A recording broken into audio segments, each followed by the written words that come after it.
morning. Yes, Jonathan Minskowski, 301 Keewatin Avenue.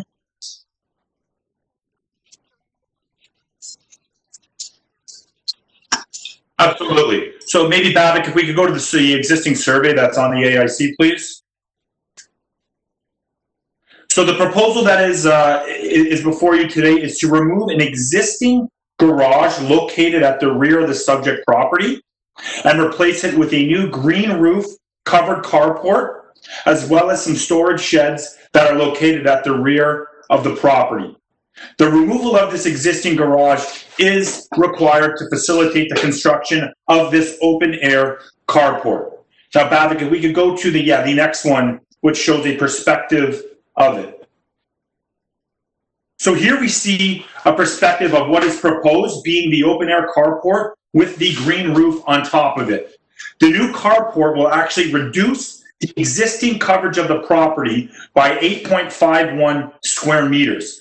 So the existing coverage of the property today with the garage that is there is 46.5%. So there is a reduction of 4% in coverage in addition to that roof hardscape that is there on the existing garage now being introduced by 19.61 square meters of green roof area. So if we look at the actual relative coverage of just the hardscaping, which included the existing dwelling, as well as the existing garage that is there today, and replacing that with the green roofs that is proposed over the carport, the actual hardscape coverage of the entire lot is only 33%.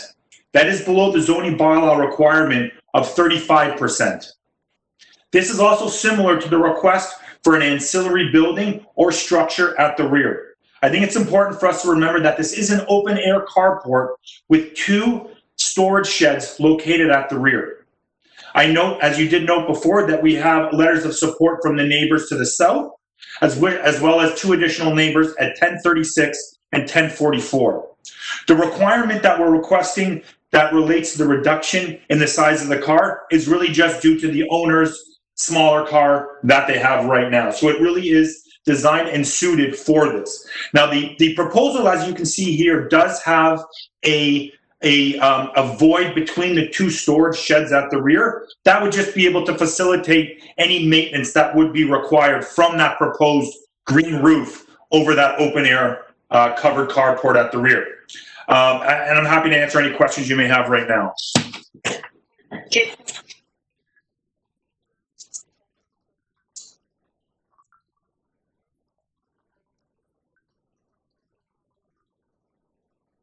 Hello? This is Wendy Harris, yes.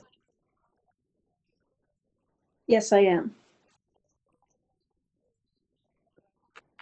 I'm Wendy Harris, live at 73 Nealon Avenue, which is contiguous to the back lot line of 1040 Logan. Okay, we are opposed to the proposal for 2 reasons, basically. The variances are significant in concept in that they go right to the lot lines, and the proposal ignores the effect of the construction on the mature trees that are in our yard very close to the rear lot line. Specifically, the lot coverage requested is 20% greater than permitted. The setbacks requested are 0, leaving no room between properties. And this is a major change from the bylaws and the intention of the bylaws to keep housing and structures a little bit in so that there can be maintenance done. Number 2, is it appropriate development of the land? The problem we see is that this is a long driveway and it goes right into the parking area for the car, and then it goes right to the back between those 2 storage sheds. The water will go right through that area and drain onto our our property. So it's hard surface, it looks like, all the way back, although I don't know. But it certainly looks like the car has to park on a hard surface. You're not allowed to drain water onto another person's property.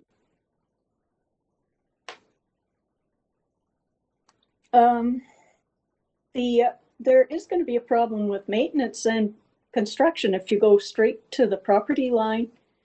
How do you maintain the property, your own structures, without going onto the neighbor's property?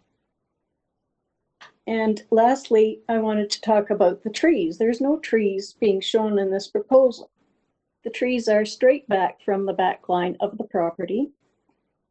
There is a row of cedar trees, and they're about 20 feet. They're about 20 feet high. They are about 0.7 of a foot from the property line. And then the big one is there is a large white pine. The diameter is 55 centimeters. Its roots will go under the area that's being constructed, and it is less than 2 meters from the back property line. And I do believe that they have to take into account mature trees that are in the construction zone. Therefore, we oppose the proposal on those bases. And that's all I have.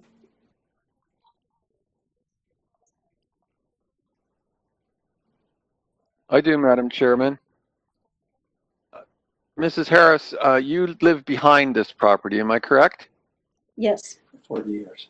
For 40 years. And your concern then is primarily with the storage sheds, because the issue of maintenance of the carport on the side wouldn't appear to be an issue because the only thing to maintain is the columns. The rest of it appears open. The existing garage is almost at the property line. Is the space between the existing garage and the property line sufficient to maintain the existing garage? No. Not really, no. So the existing condition is, in that regard, no better than the proposed condition. The proposed condition isn't making the matter worse. The proposed condition makes the matter worse in that there's going to have to be new footings, new foundations to put the, to move the storage sheds back to the property line. And also, you're concerned with the water draining onto your property. That's one thing. And the other thing is when they're taking out old footings and putting in new ones, they're going to be damaging tree roots. Okay, I don't think we can deal with the footing issue because I think that's beyond our power. But in terms of water, I'm trying to see what is worse about this than the existing condition. The existing garage is almost at the property line, and then at one end there's a small opening. I don't, and the proposal is to put storage sheds basically along the property line. I don't see the existing condition providing you protection that the new proposal does. It seems to me that the new proposal doesn't create any inconveniences or problems other than the footing. I agree with you about the footing, but I don't think that's within our purview to deal with. Can I just respond? The existing garage is at the end of the driveway as it currently is. Yeah. Beside the garage is landscaping. The water does not come beside the garage and into our yard. It ends at the garage, basically, and so the water either stays on the driveway or is diverted onto the soft, the grass and so on.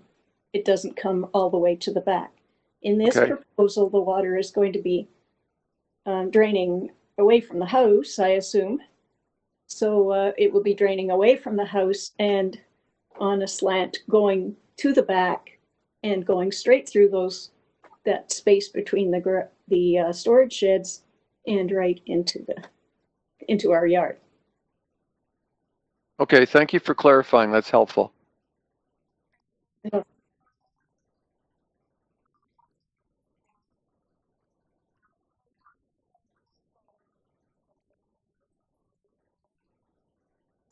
Yeah, absolutely. My friend and the neighbor did discuss a increase in coverage. It's actually a reduction in coverage from what is there today on the existing property that's there today. In terms of the trees, there is no comment from urban forestry. And in terms of the footings and foundations, those storage sheds won't require any footing or foundation.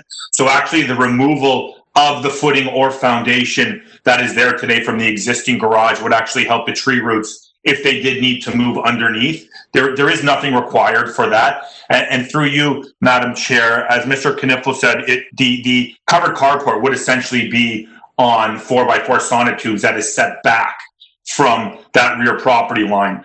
In terms of drainage, I didn't quite understand the drainage going away from the house. All municipal properties must contain all of their own discharge within the property itself. So the storage sheds at the rear would have a slightly sloped roof that would retain all the water on the site as it is. In addition, the introduction of a green roof carport will only help with any type of rainwater runoff that would be contained within the roof itself, only improving a situation today. And then I'm happy to answer any additional questions that you might have.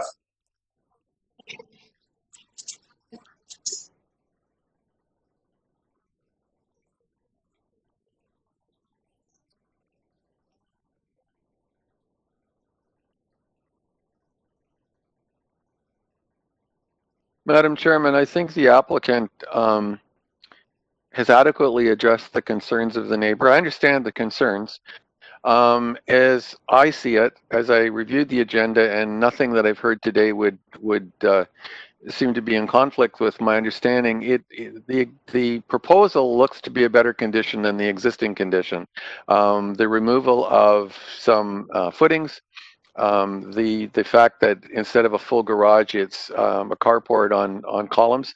I think actually that the proposal is an asset, and perhaps the applicant could talk further with Mrs. Harris. Some of her concerns might be addressed by a better understanding of the details of the application. But from what we have before us, Madam Chairman, I think that this clearly meets the tests for a variance, and I would like to move approval without condition.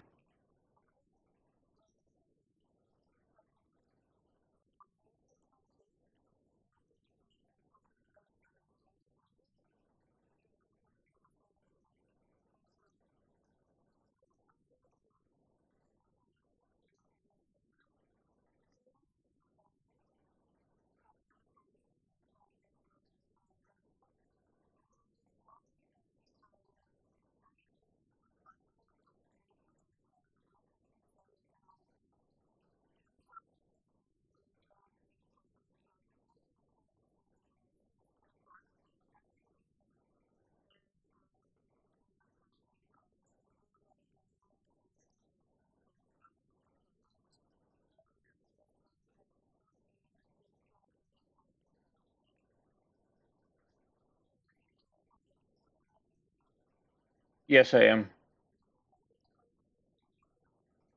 Pablo Turkov and 1985 Bow Beaches in Mississauga, the agent for the applicant.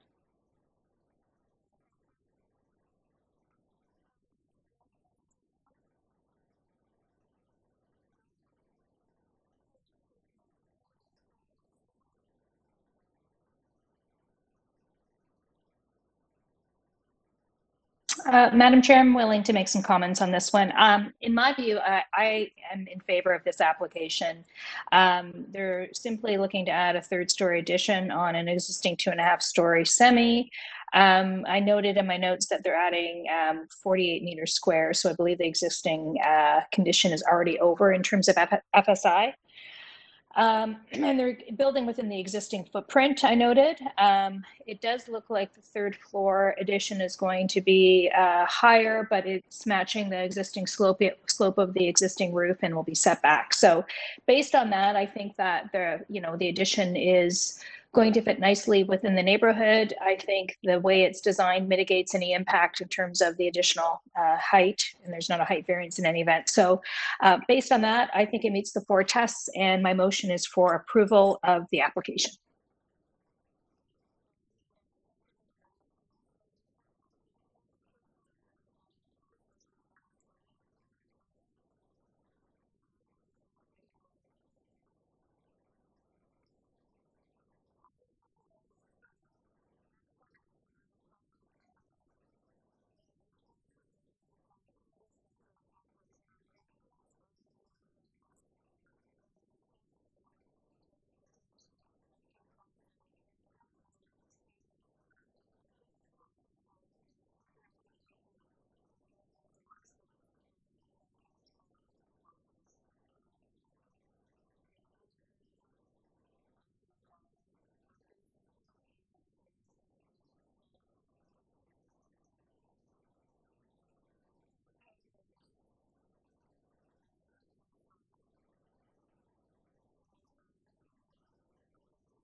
Hello?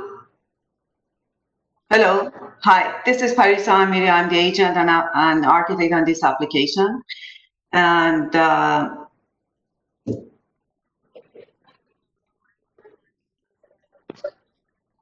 yes, we read that, and technically they say because we are introducing integral garage, when we get the permit and we constructed, they cancel the existing front part parking, because technically we don't need it anymore. And by the way, we have a support letter from five of us are neighbors, but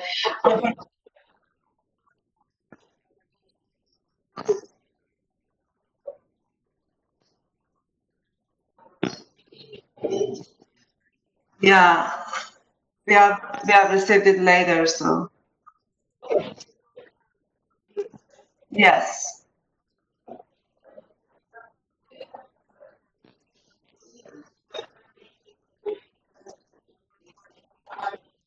Sure.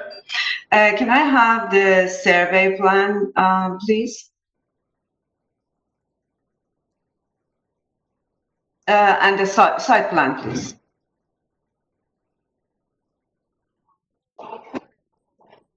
Yeah. And we are proposing front addition to this property. It's a bungalow that nested in a growing neighborhood, and lots of houses around this house are practicing the same proposal that the same design that we are proposing.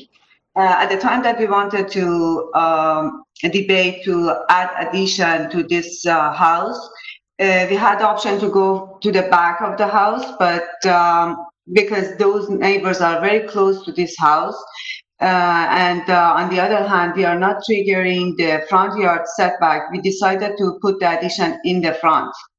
So technically,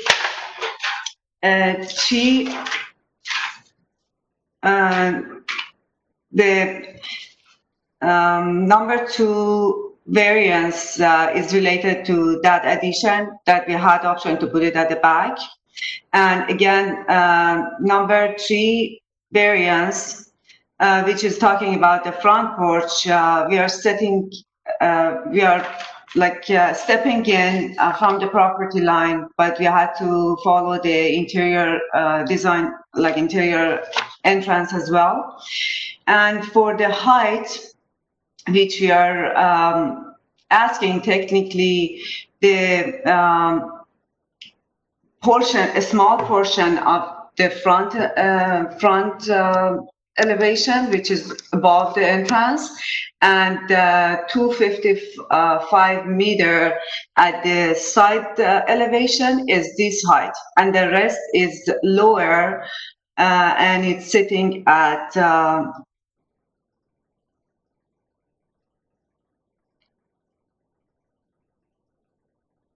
109.17, which is slightly above 9 meter.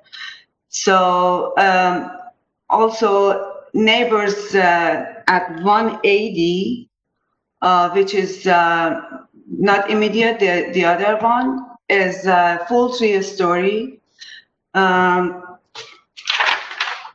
166, 168, 180, and 185. Not 180, 166, 168, 185 are the same similar situation, integral garage and 2-story above it. And 180 is full 3-story. So we think this proposal is pretty matched with the growing neighborhood in the street. And when we walk through the this street, we can see this kind of proposal, which is something these people at the moment they wanted. Technically, this is our presentation, and if you have any question, I'm happy to answer.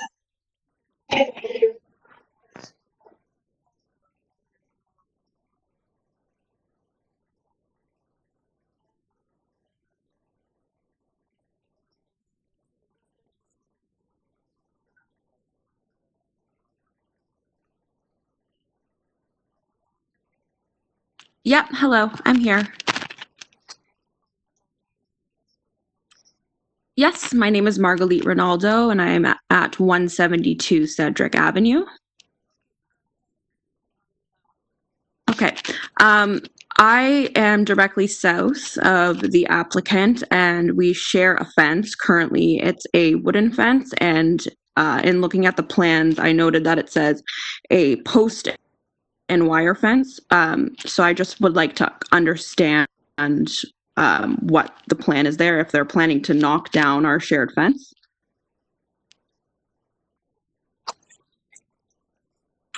Just the fence.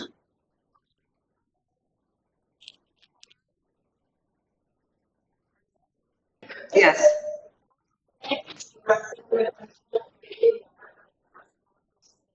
No. No, we are not knocking down the fence. Well, it depends. Like if the neighbor wants to be replaced, we are happy to replace it, or we can, because I see it's pretty old. It can be replaced with a new one by the client. Yeah, with the wooden fence, yes. Yes.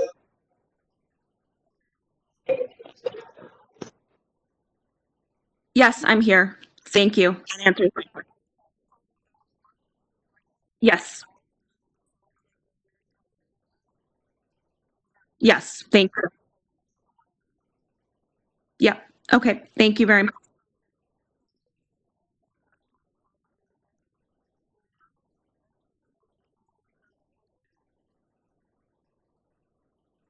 I'm happy to move a motion on this one. I think that this is a reasonable application and really reflects the kind of changing nature of this neighborhood, and it's already a very diverse street in terms of building types.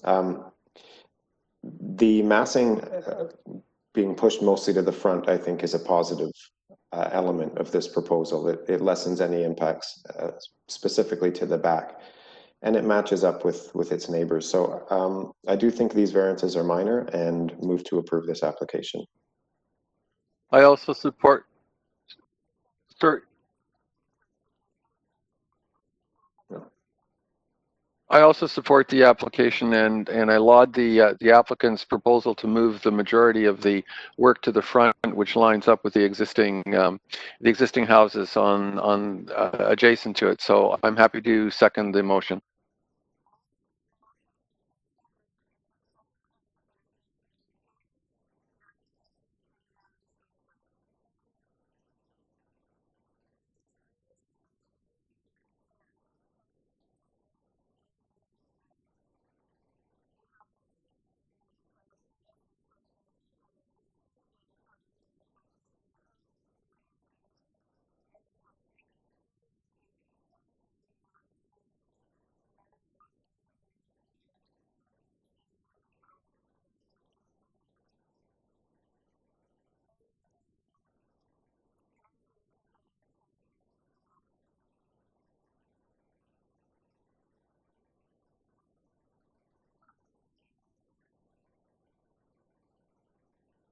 Can you hear me now? Perfect. Hi, yeah. Chris Xavier with Men at Work, representing the clients. Thank you. And good morning.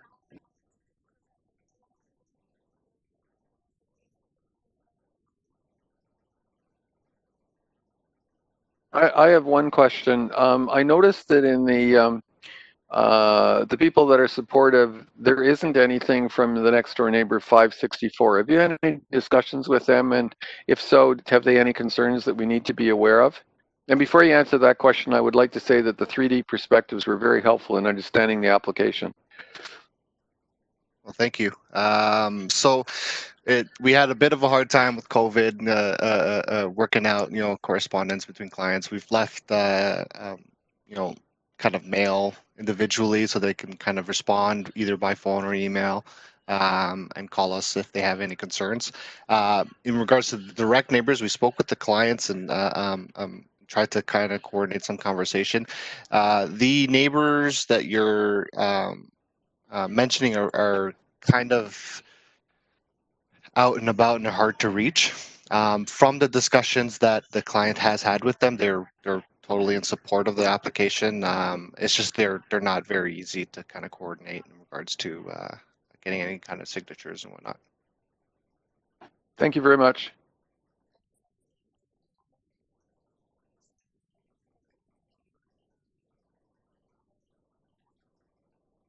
Madam Chairman, I think that this is quite a reasonable proposal. I think the variances are not in any way out of line.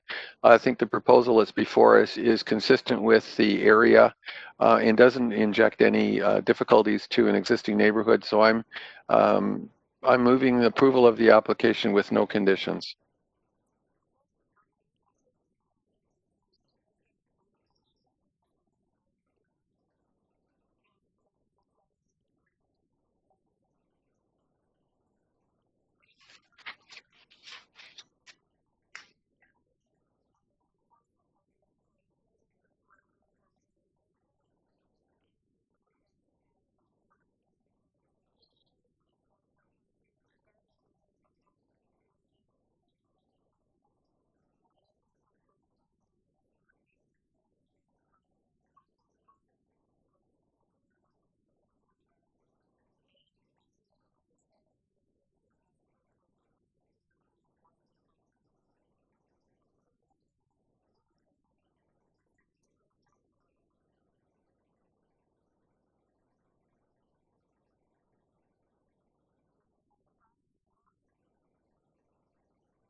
Hello? Hello? Yes, my name is Enzo Lacaseno.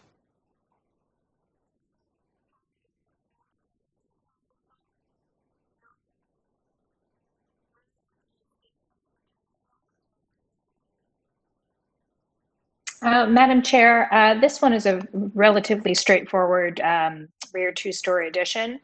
I did note that the proposed addition is going to be in line with the existing two-story in terms of setbacks, and the addition, those are what the variances are for. So I think, in my view, this is in keeping with what is currently going on in the neighborhood. I think it's a very modest addition. I noted that it's under the existing, under the permitted FSI. So I think it'll fit well within the neighborhood, and I'm bringing a motion forward for approval of the application without any condition.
Hello? Hi, I can hear you. Can you hear me? Okay.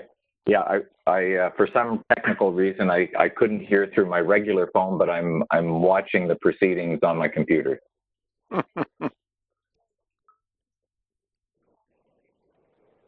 Sure. Andreas Seibert. I'm the owner of 79 Gwynne Avenue.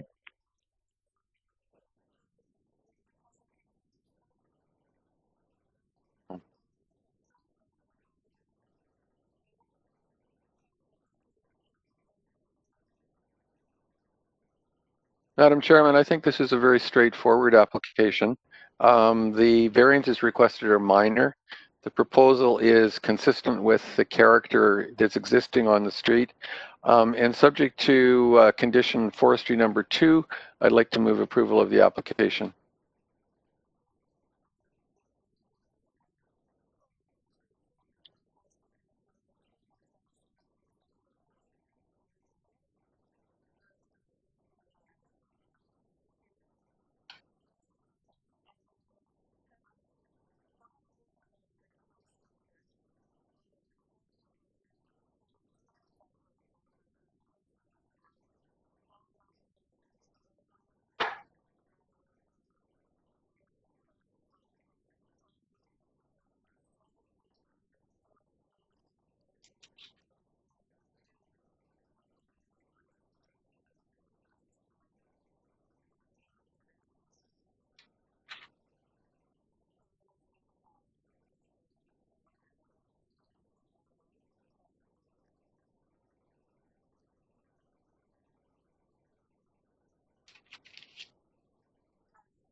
Good morning. My name is Sean Galbraith. I'm a planner here on behalf of the applicant.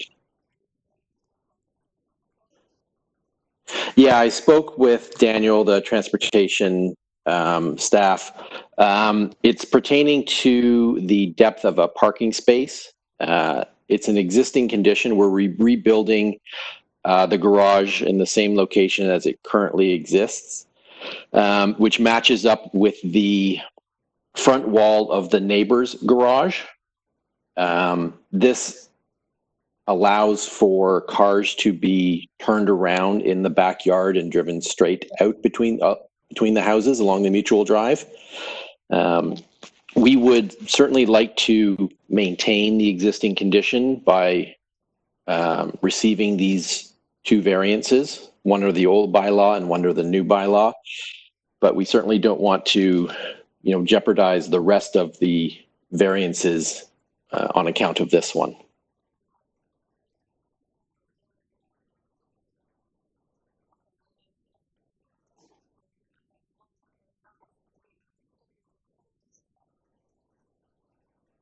I have one question. Could I ask a question?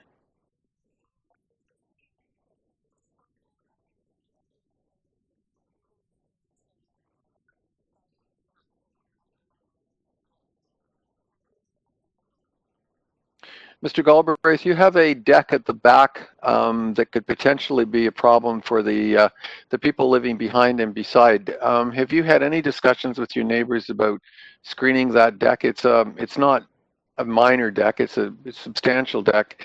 And I noticed that you have, if the drawings that I saw are accurate, you have a glazed balustrade, but there would be nothing that would stop view in. I'm just wondering if you had any discussions, because I'm a little concerned with the privacy issue. Are you referring to the 3rd floor deck or the 1st floor, the ground deck? No, so the 3rd floor deck. The house has been designed in close consultation with Scott, who is the neighbor to the west, the neighbor that would have the most privacy impact, I would say. And he was likely going to be on the phone call this morning to give his support, but I guess he's not on. We're happy to keep working with him on any privacy issues, but so far he hasn't expressed any to us. Okay, thank you. I'm concerned, but I don't particularly care for our normal condition, which would be to put a great big barrier all the way around the deck. I'm wondering if plant material might be a more appropriate option. But if you're in consultation and the consultations are cooperative, that addresses my concern. Thank you. You're welcome.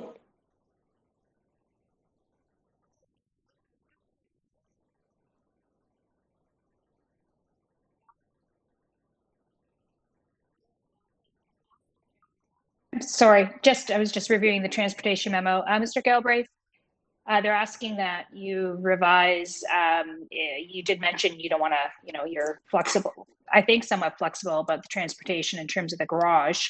What would happen if you increase the size of the garage to meet the requirements? Is that possible? Or is that just sort of make it too tight in the backyard? It is both. It is possible we can do it. So if the committee wanted to delete those variances, we would make it work. But in making it work, we wouldn't, us and the neighbor, Jordana, would not be able to reverse our 3-point turn, or actually 4-point turn their car in the backyard. We did the modeling, or the turn modeling, and I think it is the preference of both neighbors that it be kept as it currently is.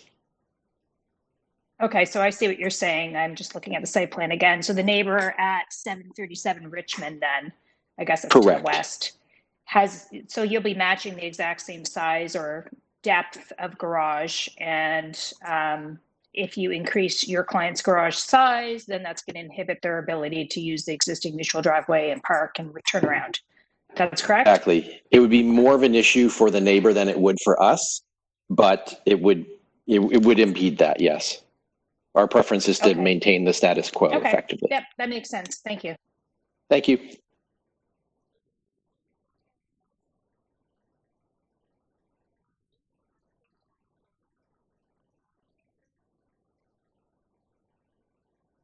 Madam Chairman, I think the applicant makes a valid point, and it's a point that he's reached in consultation with the neighbor. On that basis, I'm not in favor of approving the transportation condition. I think other than that, there is goodwill between the neighbor and the applicant. The proposal is a reasonable proposal, and so subject to forestry condition number 2, I would like to bring a motion of approval for the application, and then that doesn't include the transportation condition.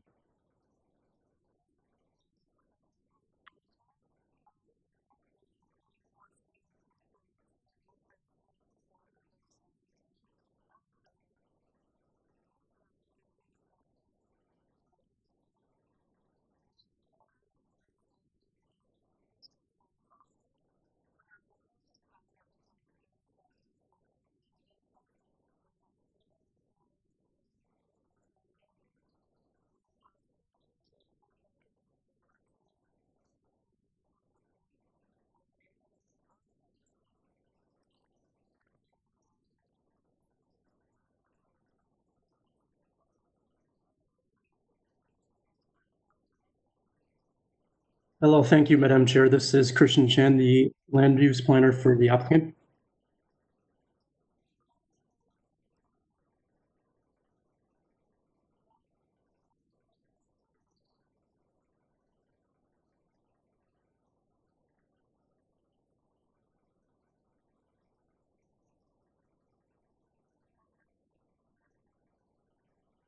I have one question, Madam Chairman. I'm beginning to sound like a broken record, but you have 2 decks that have a picket balustrade. Although you're not directly facing someone's backyard, you are facing a side yard. I'm wondering if there has been any discussion with the neighbors on Harvard Street about the privacy concerns and any solutions that you may have to those concerns if they exist. This application has been in the pipeline for a while, so the owners have reached out to the surrounding neighbors.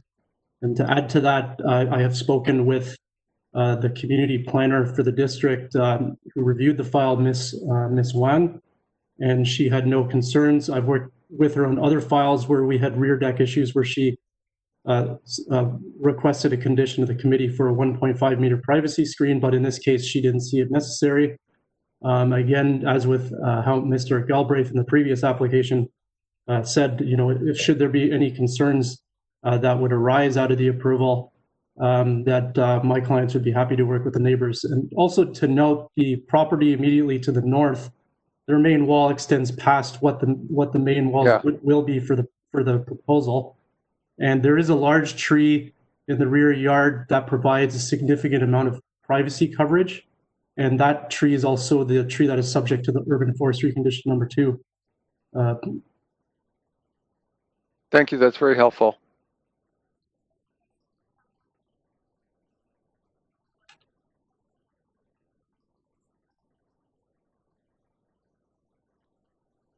I'm happy to move a motion on this one. I think it's a reasonable application and really just going up to a 3rd floor addition without impacts related to further building back into the lot. So I don't see any negative impacts arising from this. So I move approval subject to urban forestry condition 2.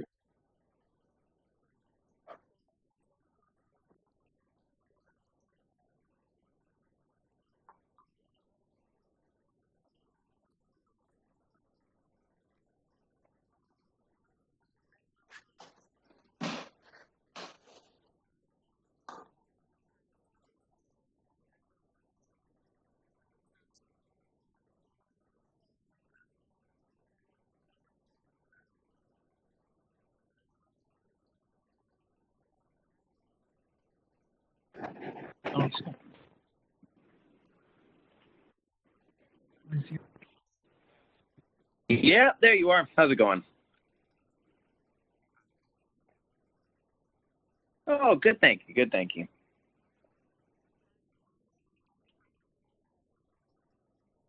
Yeah, my name is Jordan McKenzie. I'm the agent on the 6 Aldwych Avenue case here.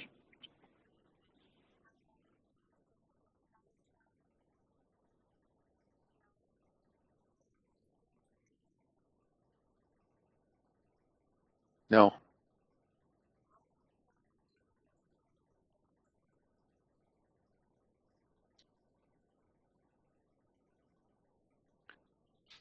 Madam Chairman, I think this one is rather straightforward as well. I don't see that there are any difficulties with the variances, either creating a problem for any of the adjacent owners or the neighborhood in general. I think it clearly meets the 4 tests, and I would move approval subject to the planning department's recommendation that the patio be as per the drawings that we've received and that it be constructed of permeable pavers.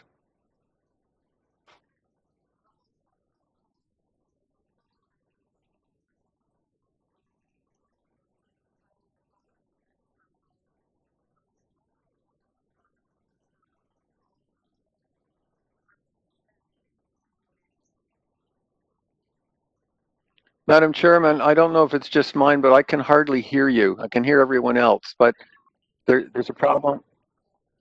Okay, thanks. Thank you.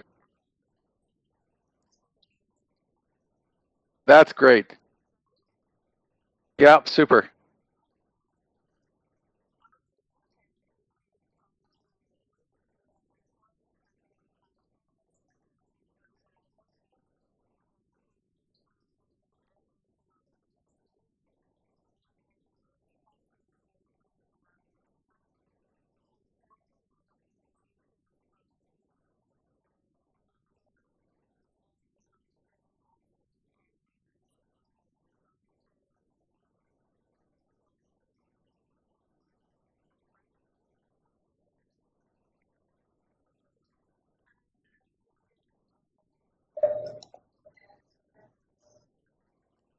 Yeah, it is Joel Tanner and Lindsay Bruce with the Office of Simple Design Studio.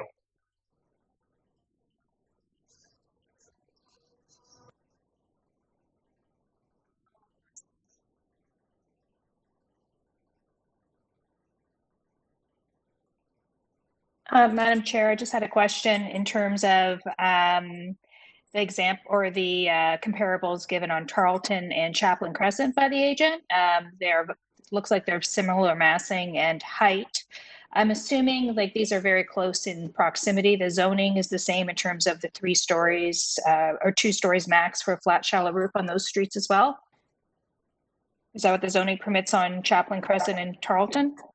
That's correct, yes. Okay, so same zoning, and I think as I understood your planning rationale, the proposal is going to be in similar in terms of massing as these other structures or other houses around the corner. Is that correct? That is correct. Yes. Yeah. And we do feel that there was a bit of an inconsistency in the presentation that was put out, unfortunately, just by the city to the neighbors. I think it might have been a little bit misleading. 3 stories are permitted within that zone. The issue is because we're proposing a flat roof as opposed to the slope roof. That's really the driver that is likely creating a little bit of confusion for the neighborhood. If we were to look at doing a sloped roof on this building structure, we would fall closer to within the allowable parameters. It's really that flat roof that's driving that. Architecturally speaking, we did step back the massing, again, knowing that we are going with that flat roof style in order to not dominate the streetscape. And we wanted to show you those examples just where others actually do dominate the streetscape, and we're not trying to do that. That's great. Thank you. I think that's really helpful. I don't know if anybody else has any other questions, but I'm okay.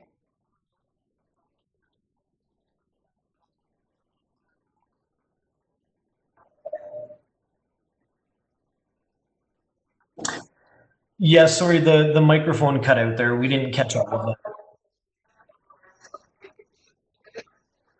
I did not know.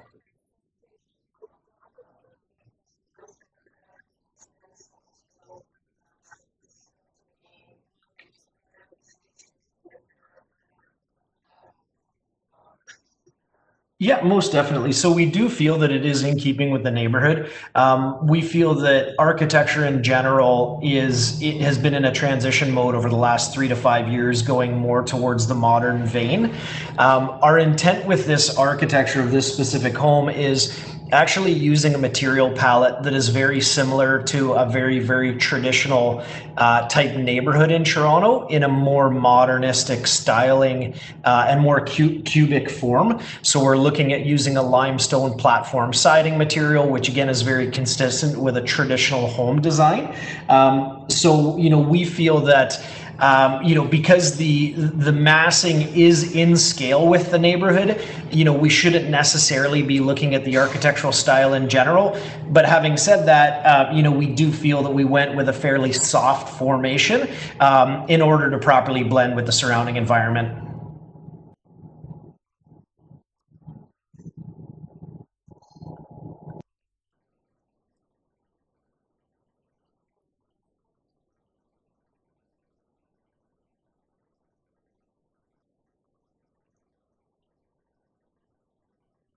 Madam Chair,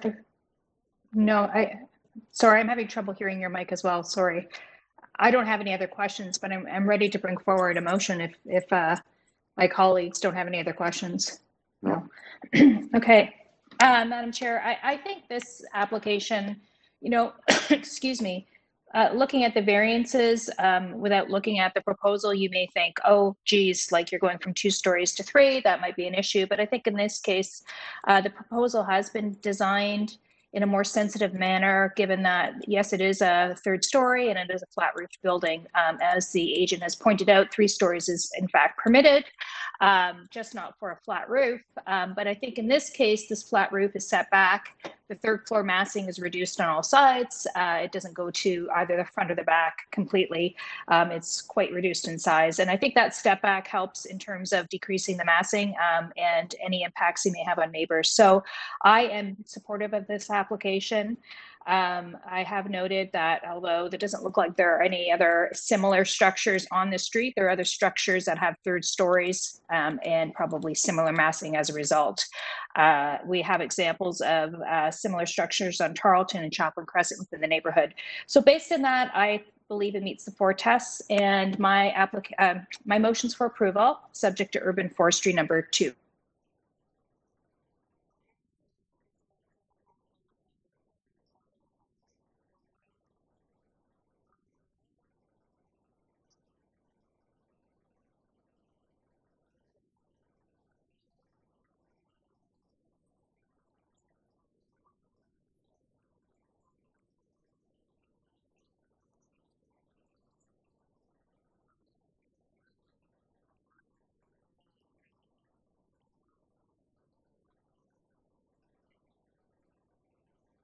Madam Chairman, could I clarify? I'm not supporting this application. I voted against it. Yeah.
Yes, good morning. Edward Lee, agent for the applicant, 6 Argyle Street.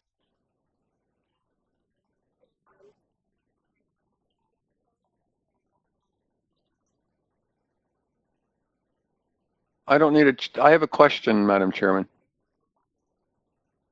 Can somebody, if the applicant can do it, that would be great. Can somebody show me where the 18.6 meter setback is on this proposal? Because I can't figure out where that is, where that Yes, intersects with the proposal. The site plan shows it, or you can reference the site survey as well, which is where the information was taken from. So if one of those could get brought up onto the screen. Yes, please. Essentially, they're the same. The information is taken Same from. thing, yeah. Yes. The site plan has the dimension. The site survey shows greater context. If that's more the question, to understand where exactly the setback is coming from.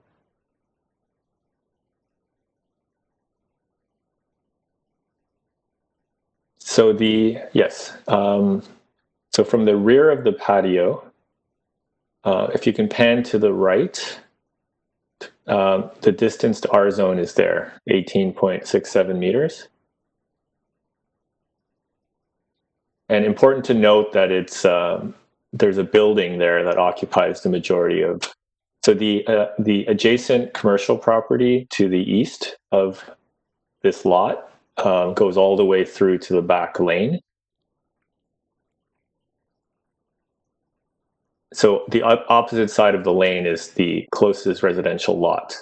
The properties on Clinton Street, 39, 37, 35 are all mixed CR zone.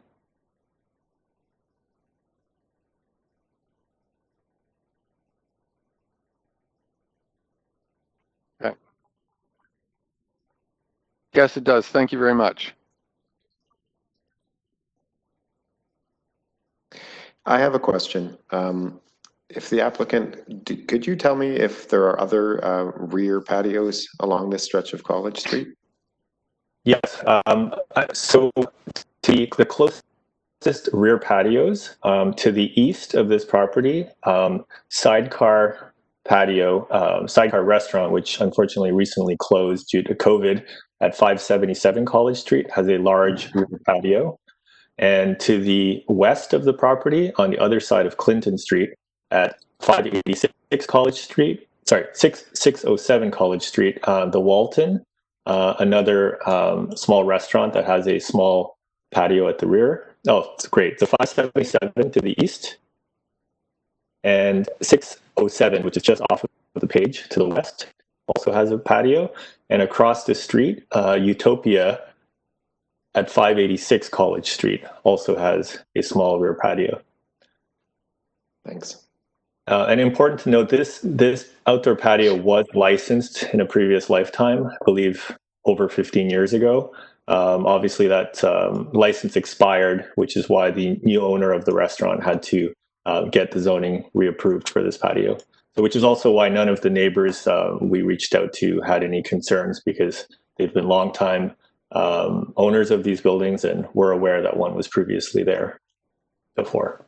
Hence no objection letters were submitted. Thank you.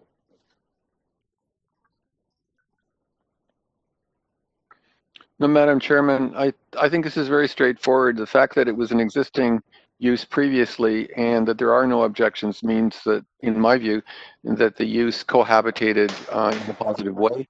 I think it's similar to a previous one where the variances look much worse than they really are, I think. I think that it's a reasonable use of the land, and I think it clearly meets the tests for variance, and I would like to move approval of the application without condition.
Yep, Martin Rutledge, owner and application at 254 St. Clair Avenue East.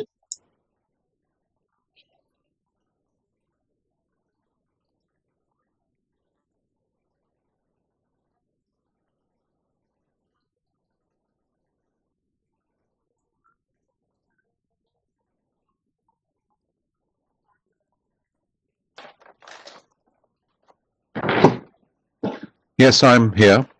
Jeremy Cowan, Moore Park Residents Association. I've looked at the whole property. I've been in contact with the councillor, and there's been a great deal of issue around front yard parking and permit parking and all the rest of it in this area. I can see no other approach that is reasonable or fair to this applicant, and it is very rare that we come in support of an application, but in this case we have done so. We believe it's a fair and reasonable thing to do. I'm not going to go through all of the points that I made in my letter, but I think they are all valid. Only to say that there is quite a few other front yard parking permits have obviously been issued in the past, and there is no precedent, therefore, that this approval of this would cause. So we're completely in favor.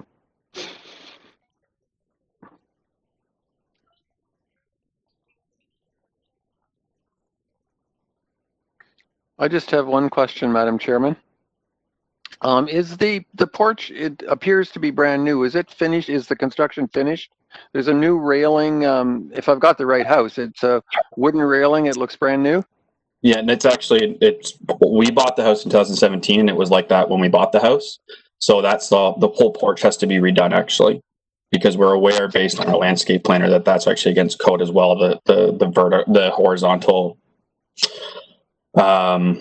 pieces of wood are not to code, so we are changing that in our design plan to vertical. But the actual size of the porch is the same, and the proposal is to put the porch becomes smaller. Yeah, the porch goes to the outside of the post. It moves it to the inside of the post. Okay, thank you. No problem.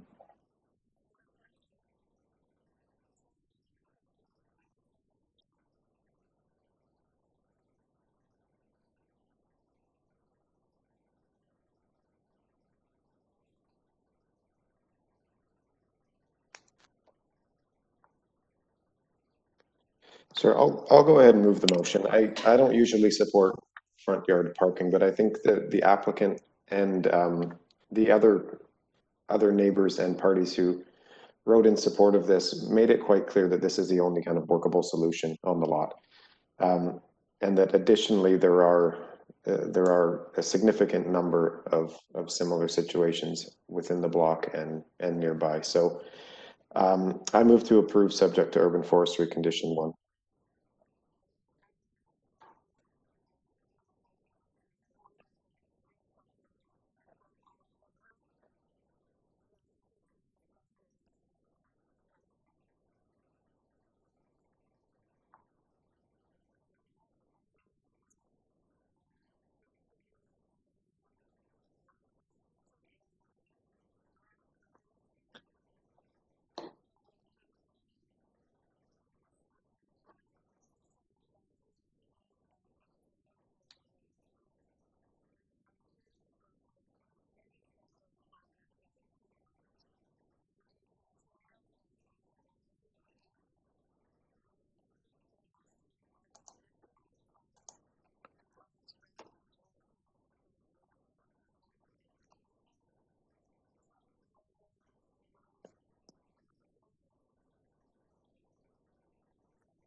Morning, Madam Chair. Franco Romano here on behalf of the owner for both 675 and 677 Huron Street.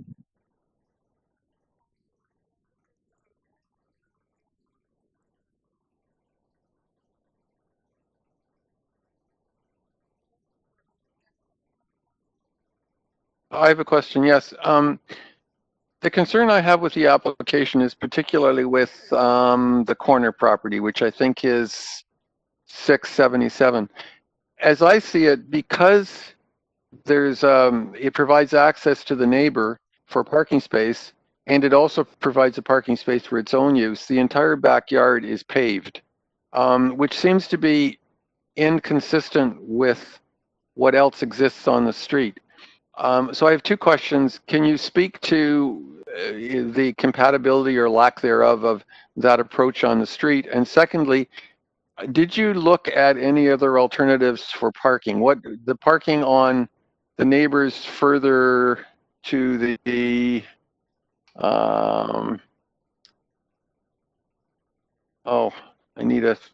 further down the street, further down.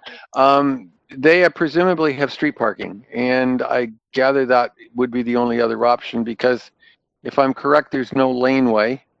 If there was, you wouldn't have to go through the property. So I'm a bit concerned with the parking issue, and particularly the corner property, which has literally no landscaping in the backyard, unless I've misunderstood something. Thank you, Madam Chair. Staff can bring up my slide presentations. I'd just like to go over slide number 1, which is an aerial photograph. It'll put the site in context. Then I can describe the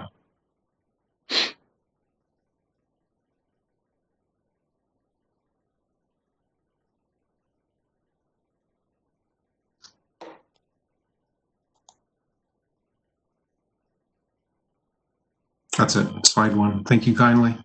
So 677 is the corner lot. And if you actually go, firstly, if you go south along Huron Street, you're going to see that from about the 5th property in south from DuPont Street on Huron, all of those properties on the same side of Huron Street as the subject site do indeed have access to a lane. So many of those have rear yard parking. And you'll see that rear yard parking takes up substantial portions of the rear yard of those lots with virtually no landscaping on many of those lots. So 675 and 677 are different in that respect because they do not have access to that laneway. There is a building, semi-detached building in between 675 and 677 and the laneway. 677 currently does have driveway and parking access off of DuPont Street. And the actual rear yard landscaping area today is smaller than what is proposed. There's only about 3 square meters of landscape area in the backyard today at 677. So the proposal is actually improving that condition to 4.6 square meters. And the balance of that parking space is now going to be interlocked. So it'll be somewhat permeable as compared to what currently exists there today. terms of alternatives for parking, without the laneway access on the back, the only other alternative they would have is to park on Huron Street. And in fact, what the city has done over the last, I think about 3 months, 2 months, they've actually removed about 6 parking spaces pretty close to directly in front of 675, 673, and 671. They've increased the space between the, I guess, the control stop if you're going north along Huron Street to DuPont Street from that stop sign southerly. So there's actually been a reduction in street parking, and that would be the only other alternative that the owners would have. So if the parking is currently existing, and I believe that the proposal actually brings it into better conformity with the bylaw, the surrounding area, and actually has more soft landscaping than currently exists. And I think it's a reasonable proposal in this instance.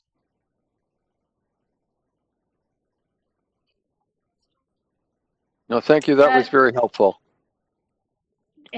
Yeah, just in terms of the street parking, is it permit parking? Or I noticed it was paid. I thought it was paid parking, but maybe that's just a portion of Huron has paid parking meters. That's correct. Or am I wrong? Okay. No, you're correct. There is paid parking, but also permit parking is available to persons that live in that neighborhood. Okay, thank you. You're welcome.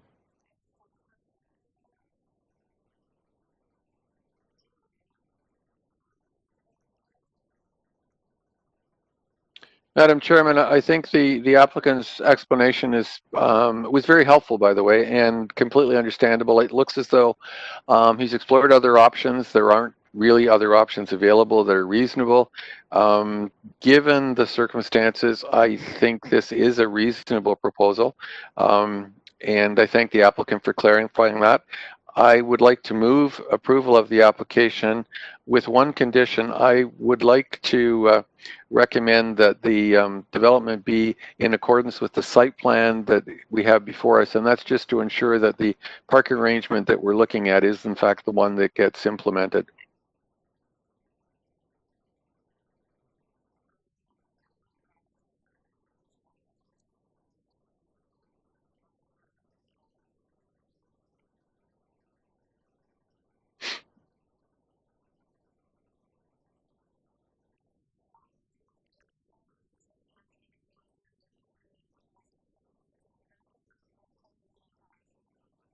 No, just the parking would be fine. That's a good point. Thank you.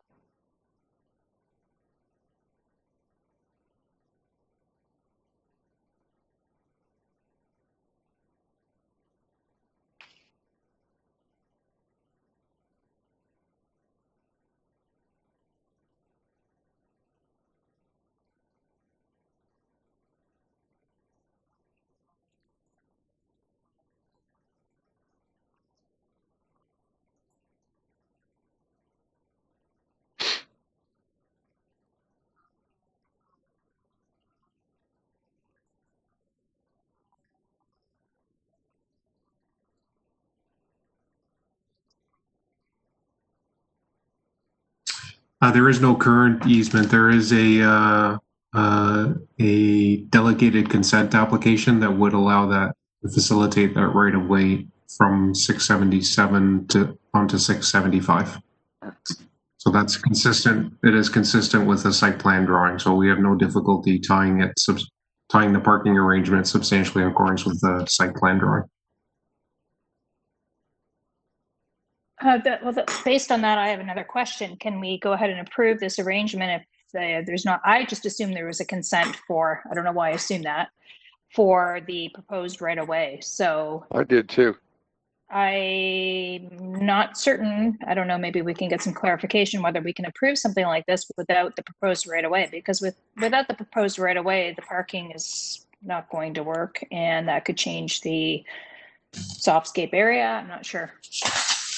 Can't tie it in accordance with the site plan if they don't get the consent.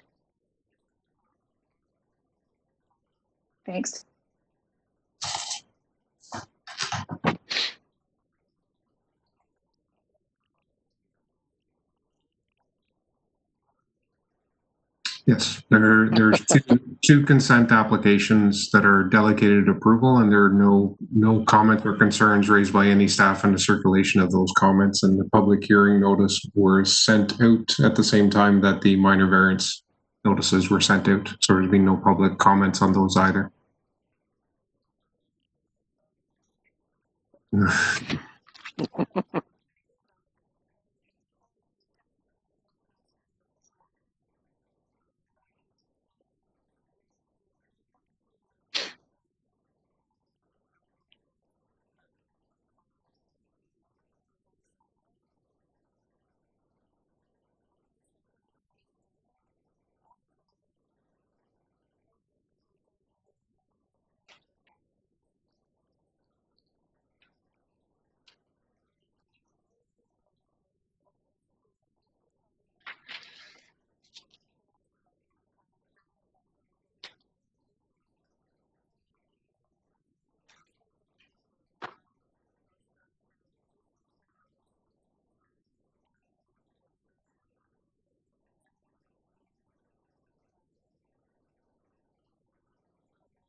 Hi, my name is Nilufar Soltani from KH Davis Engineering, 1468 Downford Avenue.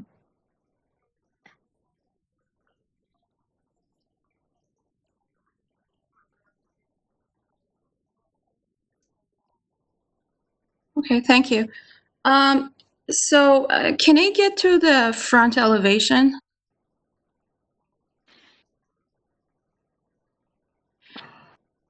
I think you passed. Oh. Okay, yeah. So the proposal is just to enclose the front porch, and in terms of massing, we're not really adding any more of the volume to the front entrance. We're just enclosing it, and we're trying to keep the front look of the porch incorporated to the proposal. And aside from asking for an FSI variance that is not very significant, we're asking for 0.86. Their FSI is granted up to 1.43 in the area. We're not asking for any other variance. This didn't trigger a front yard or a length variance of any kind. And I understand that their opposition, unfortunately, they did submit their opposition the last day, so I didn't have a chance to respond. But I appreciate their concern, especially for the front look of the house. And we're not changing it significantly, so it would be very similar to what's there right now. If you have any questions, I'm happy to respond. That's it.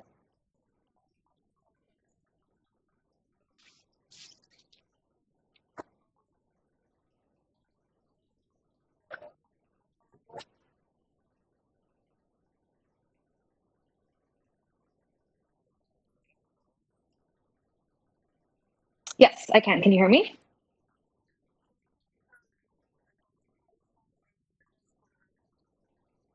Sure. Alexandra Zelik, 530 Indian Grove. I am a family member of 65 Browning Avenue.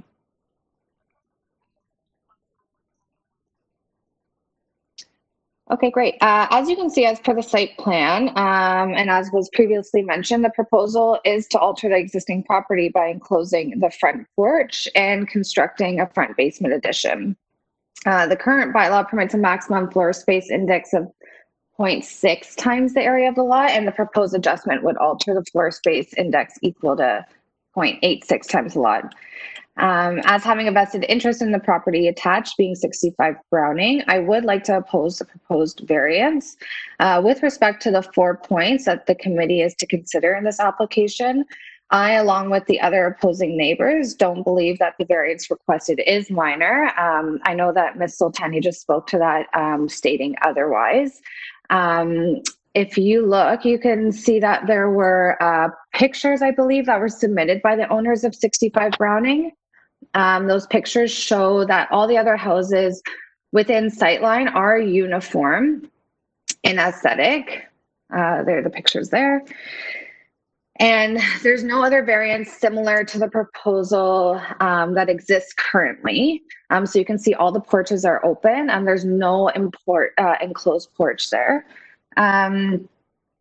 It is of concern that the proposal would significantly alter the aesthetic of the street. I would also like to note that I don't believe that the general intent and purpose of the bylaw or the official plans would be maintained, as this approval could very well set a new precedent to future construction of other neighboring properties. The current plans that have been set forth by the current plans were set forth by an engineer as opposed to an architect, I believe, and this is a bit concerning, as I would argue that the main issue at hand here is the aesthetic of a historical street. As per the authoring engineer, materials have not been identified as of yet or conveyed to us, and other dimensions such as even the measurement of the stairs have not been determined. There's just not enough detail in the proposed variance to make such an impending decision that I believe will greatly alter the architectural integrity of the neighborhood. I know Ms. Sultani just spoke to the fact that there in the area was a amendment that was approved to 1.3 times the lot, I believe. I am not aware of such property, and I'm not sure what she means by in the area, but nothing on the street resembles what the proposed variance is requesting. Thank you.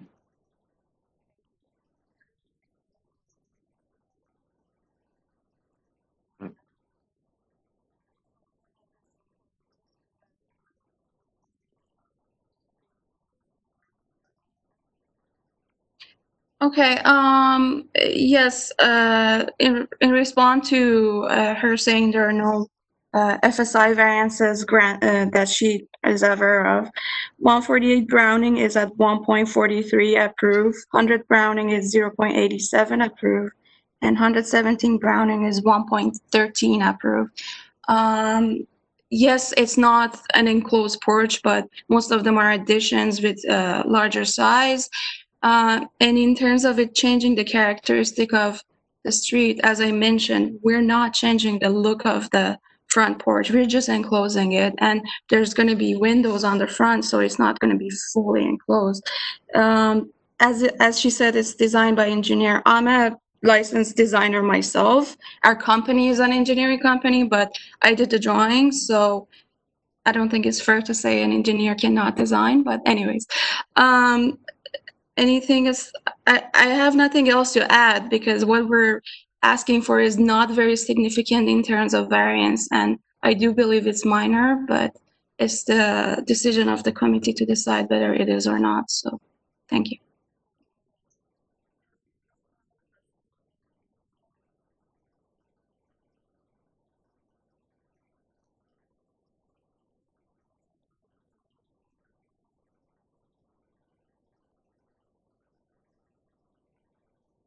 I'm happy to put forward a motion.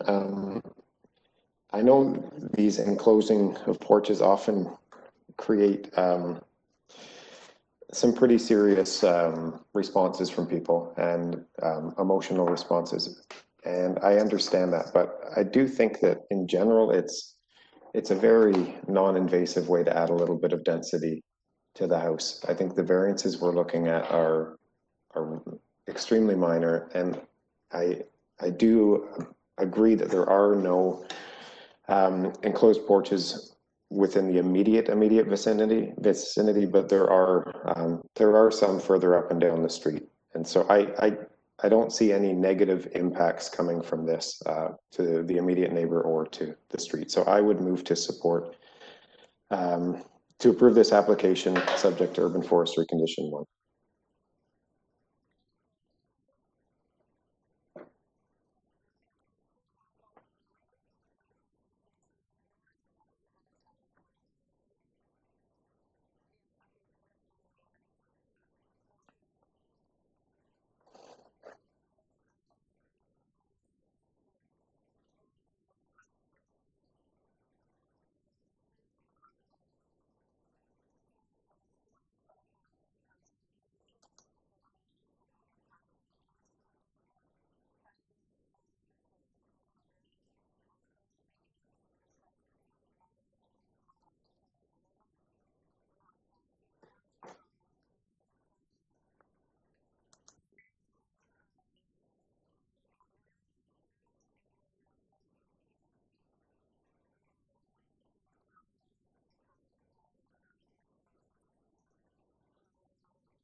Good morning. My name is Lee McGrath. I'm a planner acting on behalf of the owner today.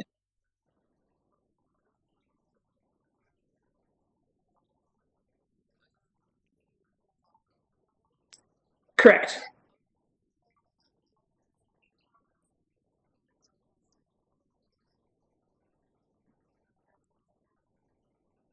No, I just have a question. It appears to me that the application has been reviewed and double reviewed by everybody under the sun, and I'm satisfied with everything except an area that I don't understand, and that is variance number 10, the animation one. I do not understand why that variance is needed, because in some parts of the presentation it says that the ground floor is animated, but then you're requesting a variance for animation. So maybe it's the use. If you could clarify what's behind that variance, I'd appreciate it. Sure. So the site-specific bylaw 4-2011 for the West Don lands specifically requires certain areas of animation. I don't know if that bylaw is in this package, but it may be helpful to look at the map that's included with that. But the animation areas in that bylaw identify Front Street as well as Cherry Street for where the bylaw was seeking animation. So the portion of Front Street that Phase B will be present along does include some deemed to be active uses, so the retail use, but it's not 70% of that frontage. But the zoning examiner has agreed with our position that the frontage along Cherry Street, so the Phase B, the health center, and the other uses are deemed to be active ground floor animation type uses. But looking at the block as the whole, we feel as though that there's plenty of active type of uses that are going to enliven the block and also contribute to the vibrancy of the West Don lands community. So to be clear, the bylaw, as you understand it, requires 70% along Front Street, and you're not providing. What percentage are you providing? I don't have the percentage. It's probably easiest to take a look at one of the plans. I don't have a percentage on hand. See, my concern is the following. The way the variance is worded, it would appear that you could put whatever percentage animation you want if this was approved. I have concerns with that. So I'd like to tie it to whatever you're asking for, which is a reduction from 70 to something else. Sure.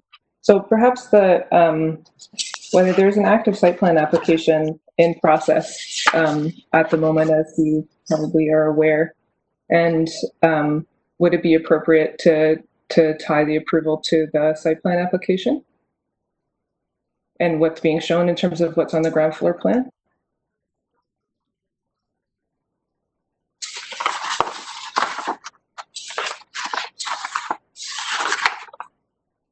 You see, at the present time, if you ended up with no animation at all and that variance was approved, it appears to me that you comply. I have trouble with that. I do think animation on Front Street is important. I just need some way to quantify what you're asking. Right. So if I were able to provide, I also appreciate that your site plan control, and you need flexibility to negotiate.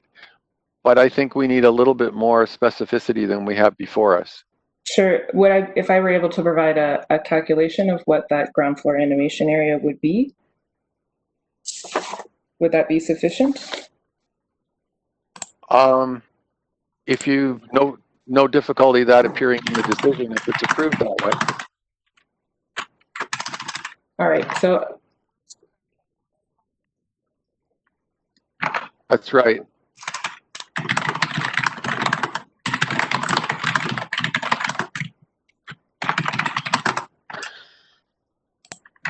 So I'm not sure if... Just going to say, is Anita saying made any comments, because I can't hear what's been said?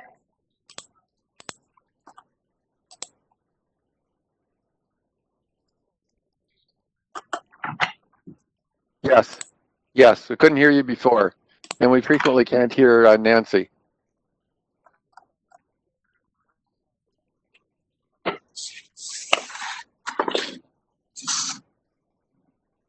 So, could I ask, Anita, do you have any recommendations on the best way to word this? My feeling would be to have as a condition that the amount of animation is not to be less than a certain percentage. Does that seem reasonable to you? I'm just trying to be a bit more specific than the agenda.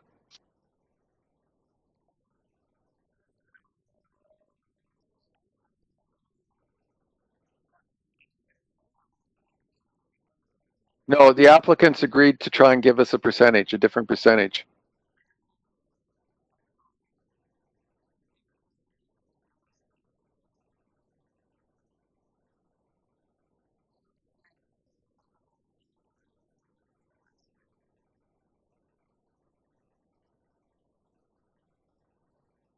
So I've been provided with additional information that Front Street currently is providing 75% street animation, which is the heritage retail and the condo retail.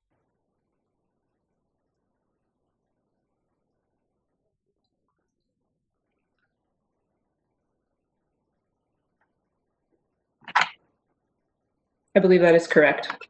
The uses that are being proposed along Cherry Street aren't traditionally recognized as active uses. However, in the conversations that we've had with planning as well as the zoning examiner, that they're being recognized as active uses.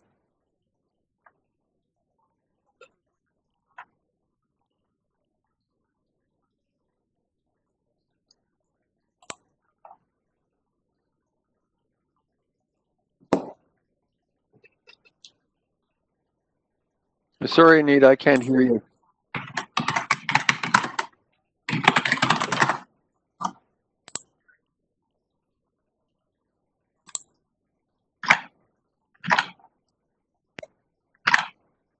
If I may, I believe the variance is written in that the Cherry Street does comply. However, that is the Front Street. But if Front Street is 75, then it doesn't appear that you need the variance. If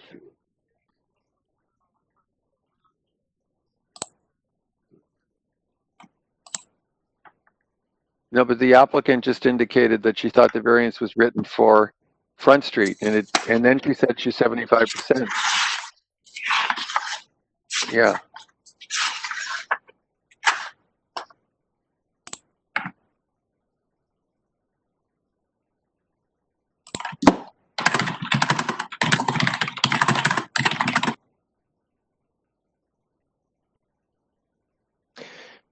I'm wondering, maybe if we didn't have the actual percentage, if we could just tie it to the ground floor plans, if that would give some level of comfort. Or I don't know if there's enough detail there, but I mean, maybe that would be something.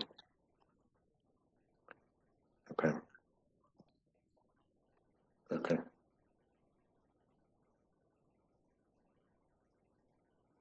I mean, in my view, this has gone through many rounds of reviews by various agencies. I am comfortable with the zoning. It looks like it's got a ZPR, so this is how the zoning examiner has, these how the variances have been identified. So I'm not sure if we should be limiting with conditions. There hasn't been any. Yeah, okay, well, that may be even more problematic.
Madam Chairman, that's my very point. I actually don't know if approval was granted to what's before us. I have no idea what we're approving under 10.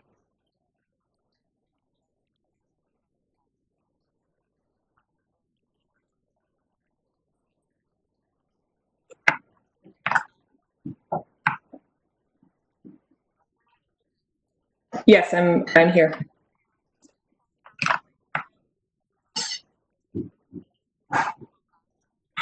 That would be very helpful. Yes, thank you.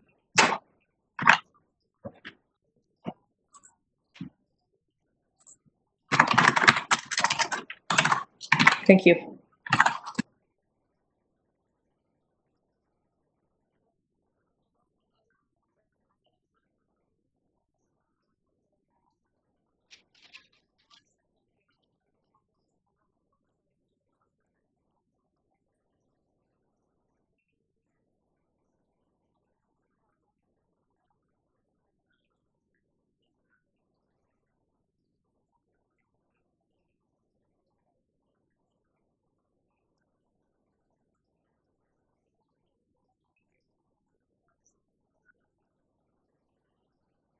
Hi, my name is Joe Dome, 1101 Steeles Avenue West, agent for the owner.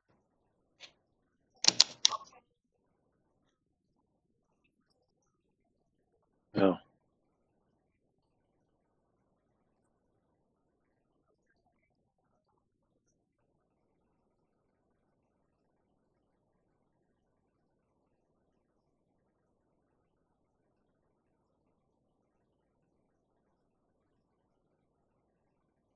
Madam Chairman, if no one has any questions, I'd like to bring forward a motion of approval. I think this is, notwithstanding it's legalizing something that's already happened, it has no external implications to the community other than perhaps more activity by more people, but it appears that it's relatively minor. It's an existing condition. I can't see that there's a negative downside, and I would therefore move approval and feel that it complies with the test for variance.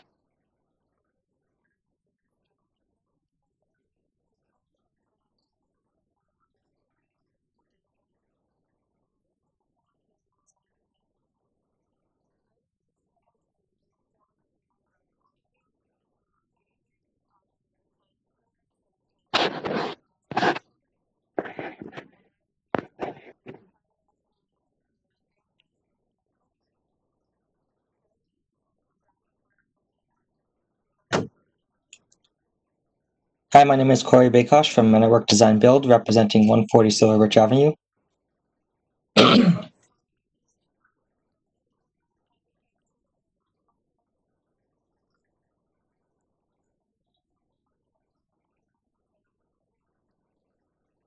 Madam Chair, I'm prepared to bring forward a motion for approval. This is a very straightforward application, simply rebuilding something that currently exists. So on that basis, there's been no opposition from any neighbors, and notwithstanding that, I think the variances requested are minor in nature. So the motion's for approval.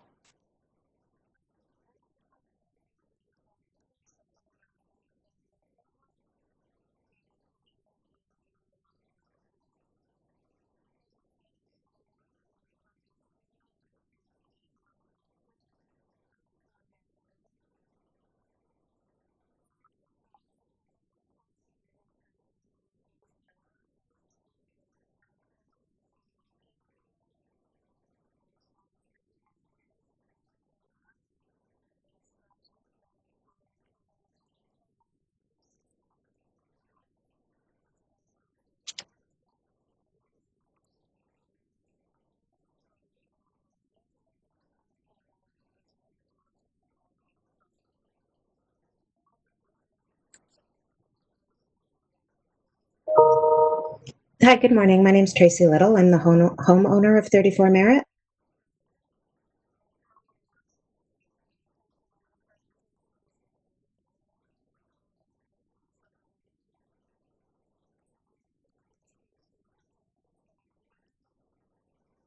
Madam Chairman, I think this is quite a minor application. It enjoys the support of both neighbors. It reflects existing conditions on the street. There's Similar situation number 38, I believe. I don't see any negative implications. I believe it clearly meets the test for variance. Therefore, I'd like to move approval of the application subject to the planning condition, which limits variance 1 just to the porch, providing the porch is built in accordance with drawings.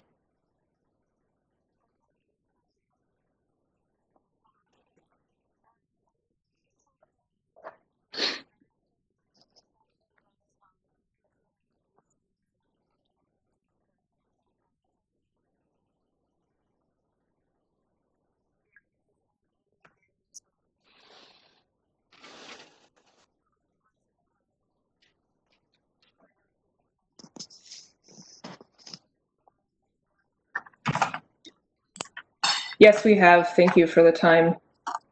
I would like to suggest for variance number 10 that here, to clarify the wording, in this case, the mixed-use building phase B will be providing ground floor animation uses equivalent to 25% of the total length of Front Street. That is what is reflected in what's being proposed.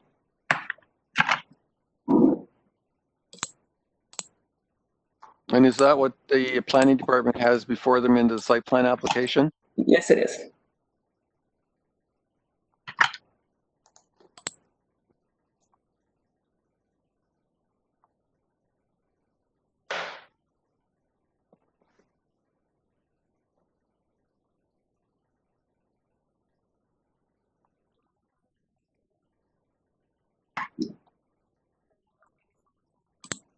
Sure.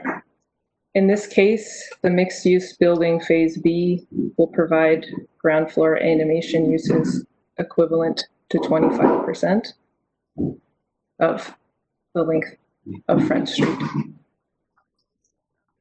Of the total length of the Front Street block frontage. Okay. Because the others comply. Correct.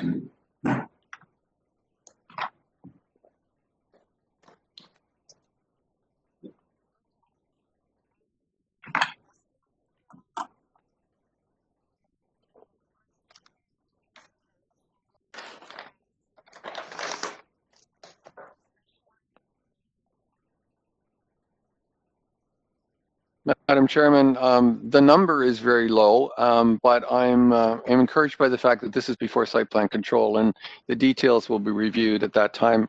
I think with the revised variance request under number 10 is a lot clearer than the previous one. On that basis, I would like to move approval of the application subject to, there are 3 conditions from development engineering.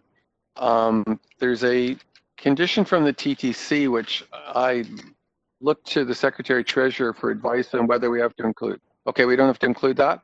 And there's a heritage is commented and there's no conditions. So the only conditions would be development engineering.